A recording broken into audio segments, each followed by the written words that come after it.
Bonjour très chers internautes, merci Nabino, Balandia, chaîne de la résistance Mimbenga TV. Mimbenga TV, c'est une chaîne où nous analysons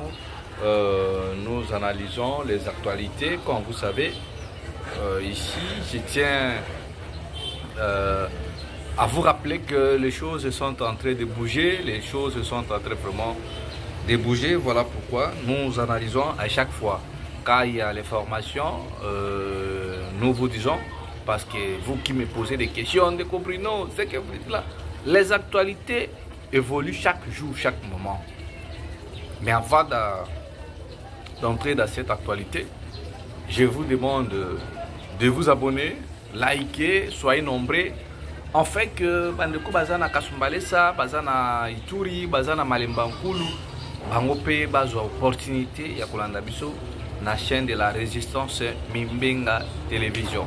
Aujourd'hui nous sommes vendredi, le 27. Aujourd'hui nous sommes jeudi, le 27 mars 2025. Alors, ndenge boyebi bana ko s'abonner, bo liker, tokoma 15 000 abonnés, 30 000 abonnés et ça nous fera énormément du bien. Alors, mes très chers internautes, je ne comprends pas la politique de président Tshisekedi. Hier, c'était mercredi, le 26, le président Tshisekedi s'est rendu à l'Angola. Là où il s'est rendu, parce que nous tous nous savons que le président de l'Angola, le président Lorenzo, c'est lui l'actuel président de l'Union africaine. C'est lui qui s'était impliqué d'ailleurs pour la médiation. C'est lui le médiateur de la crise qui se passe dans notre pays, la République démocratique du Congo. Mais, Tomoni, Namakambu ou Elekani, Félix Tshisekedi, il avait choisi l'Angola comme pays médiateur. Et le président Lorenzo avait accepté de faire en sorte que non, crise où ils ont et il y a une solution sur le plan diplomatique. C'est lui qui avait fait en sorte que à Sangissa, le groupe, il y a M23, gouvernement, et pour mettre fin à l'insécurité qui se passe dans notre pays. Parce que M23, selon les accusations, ils sont soutenus par les Rwandais et c'est les Rwandais qui veulent faire la guerre par procuration, selon le dire du gouvernement de Kinshasa. Et nous tous nous savons, on a vu vraiment le président Lorenzo, il s'est impliqué pour que les gouvernements et les représentants de l'AFC et M23 puissent envoyer aussi les représentants à Luanda pour que l'on échange, puisque la paix est au-dessus de tout.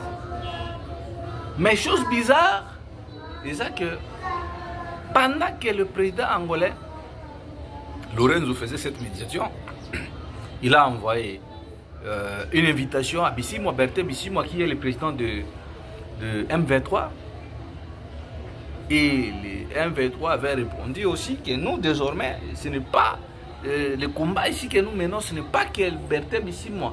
Ici, c'est Alliance Fleuve Congo, bar M23. Donc, désormais, dans toutes nos déclarations, il faudra toujours mentionner cela, M23, bar AFC, ou soit AFC, bar M23. Et le gouvernement avait envoyé les représentants au niveau du gouvernement, au niveau de l'Angola, la capitale, Luanda, comme tous nous savons. L'AFC aussi avait déjà rédigé une lettre et les noms de personnes qui devraient représenter leur mouvement. La lettre a été rendue publique. Mais subitement, nous avions tous été étonnés de voir que le M23 avait rejeté ces pourparlers de Luanda avant un jour pour le poursuite de ces pourparlers. Qu'est-ce qui s'est passé? Nous tous, on n'avait pas compris. Mais le gouvernement congolais, ces gens étaient déjà sur le lieu, à l'endroit où on devrait se poursuivre les pourparlers. Quand je parle de lieu, c'est l'Angola, Luanda qui était choisi. Les 17, les M23 ont de nouveau écrit une lettre en disant qu'ils ne participeront pas à cette rencontre. Mais dans d'autres sources, les gens disent que M23, soit qui fuite que le président Tshisekedi ne sera pas là. Il sera au Qatar pour rencontrer le président rwandais Paul Kagame. Regardez la trahison. Alors ils se sont dit que ça ne sert à rien maintenant que nous puissions aller en Angola. On va discuter de quoi? Et on a vu le jour où le processus de dialogue devait commencer, le président Tshisekedi assis, lui et Kagame, dont il nous avait dit que Yéna Kagame va recevoir un paradis. Et cela avait fait vraiment mal aux autorités rwandaises, angolaises. Parce que comment est-il possible, nous, on se bat pour que ces gens puissent se parler en face comme des frères. Mais M. Tshisekedi s'est rendu au Qatar sans pour autant nous informer, nous qui jouons les rôles des médiateurs. Et ça avait vraiment touché les présidents angolais et les ministres des Affaires angolais et les ministres des Affaires étrangères angolais étaient sortis et il avait vraiment montré son inquiétude et il avait dit désormais il ne va plus entrer dans cette affaire parce que ça c'est du marque du respect à leur pays et au président Lorenzo, d'où il a aussi ses problèmes, il a aussi ses difficultés à résoudre, mais s'il a accepté volontiers de faire ce genre de mouvements pour chercher la paix dans la région, c'est parce que les Congo et l'Angola sont des pays frères qui ont une histoire commune. Pourquoi le président Tshisekedi peut faire ça? Pourquoi le président Tshisekedi peut faire ça? Parce que c'est imaginez que la personne que vous les considérez et puis subitement qui va salir les cambomons ça pour autant azota vina et que vous préparez le comment est-ce que ça va faire? Le président angolais était vraiment déçu et on avait tout suivi. Le président Félix avait été avait donné les interviews en disant oui, il a reconnu la présence des FDLR sur le sol congolais et ainsi de suite. Il a parlé et puis pour le président Tshisekedi, selon mes analyses, il trouve cette guerre à la légèreté ou c'est juste pour distraire les Congolais. Pendant que lui, il trouve ça comme si de l'aventure que Nanga est en train de faire, mais Nanga prend ça au sérieux. Parce qu'avec Mobutu aussi, c'était pareil.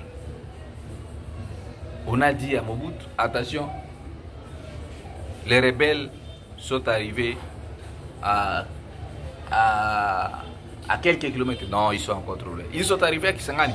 C'est à partir de Kisangani que le maréchal Mobutu avait compris que le maréchal Mobutu avait compris quand on avait pris la chute de Kisangani. Et c'est à partir de là qu'il avait compris qu'il avait perdu le pouvoir. Et aujourd'hui, ça pourrait aussi être de la sorte parce que le président Tshisekedi néglige Nanga. Aujourd'hui, si vous venez à Kinshasa, si vous regardez comment est-ce que nous vivons, c'est vraiment condition transport, santé, nzala, sécurité. Donc, on n'arrive pas. On n'arrive pas.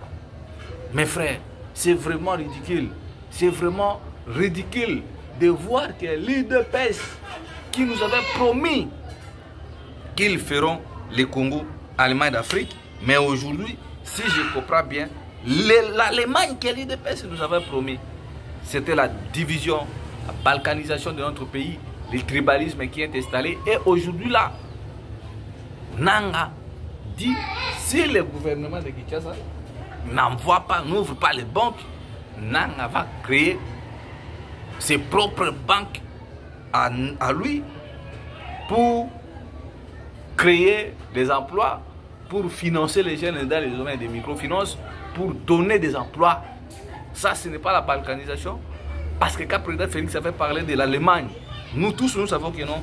À l'époque, il y avait l'Allemagne, des Allemagnes. Il y avait le mur de Berlin qui avait divisé l'Allemagne en deux. Et l'Allemagne Kabonaki. Il a fallu avoir des gens qui avaient des esprits unificatrices pour que l'Allemagne soit ce qu'elle est aujourd'hui. Vous dites que vous allez transformer l'Allemagne d'Afrique. L'Allemagne aujourd'hui, c'est un pays le plus riche de l'Europe. C'est un pays le plus industrialisé. Alors nous, vous dites que non. Donc comme ça, comme l'Allemagne d'Afrique. Mais regardez toutes les routes. Sont à quel état? Limité qui était le quartier industriel. Aujourd'hui, Limité s'est transformé en un quartier de prière. Toutes les sociétés que vous avez connues à Limité, aujourd'hui, sont devenues des lieux de culte. Les quartiers d'Alimité ont été morcelés, vendus au lieu de créer les industries, mais Limité qui était une commune industrielle connue, mais aujourd'hui, Limité est connue comme une commune de prière. Regardez les Congolais. Regardez comment nous avons régressé. Au lieu d'avancer, nous, on est en train de régresser. C'est bizarre. C'est vraiment bizarre, mesdames et messieurs. Vous ne pouvez pas imaginer. Nous sommes humiliés. On est humiliés. Qui pouvait croire que sous la gouverne de l'UDPS, on allait voir tous ces gens d'humiliation. Aujourd'hui là, je vois les Ouazalendo aussi. Les Ouazalendo aussi, et aussi, se sont apparus des collines, de plaines de montagnes qui au bango bazui, ba Ouazalendo pe ba tie o ya bango administration, ba Ouazalendo batindaki moindo nzangi akende kuna pona ko coordonner bango, bazo senga na bango, bazo senga na président Tshisekedi, ay bana ko longola moindo nzangi parce que on l'accuse de détournement, on l'accuse de la trahison avec les Ouazalendo. Je viens de voir une lettre ici où ba Ouazalendo pe basali o ya bango gouvernement. On disait que les Ouazalendo que vous le voyez ici, Bakokoma, Libanga, Nakati, Soulier, si vous ne faites pas attention, aujourd'hui, parce que les gens croient que moi je vais analyser les bêtises, je raconte des bobards ici. Vérifiez vous qui vivez, vous qui avez le frère à Walikale là-bas. Vous qui avez des frères là-bas. Les Ouazalendo représentent un danger permanent. On avait dit aujourd'hui, les M23 AFC ont récupéré quelques territoires, ils ont récupéré des provinces. Aujourd'hui, les Ouazalendo et aussi à leur tour viennent de nommer leurs administrateurs. Ah, Mbokelengi, Mbokaya Lumumba. Mbokaya Lumumba. Les Ouazalendo ont donné l'ultimatum au président de la République de faire partie Moïndo Nzangi. Si le président ne le fait pas, et vous-même vont prendre les responsabilités. Excusez-moi, la lumière ici, tantôt le courant vient, tantôt le courant part. Alors, pour citer, faute d'éclairage, le président Tshisekedi était en Angola, il était parti demander la seconde chance auprès du président angolais de les unir, de convaincre le président Museveni. Parce que vous avez vu, Bomona qui maman ministre des Affaires étrangères Wagner Azaraki na Kapala.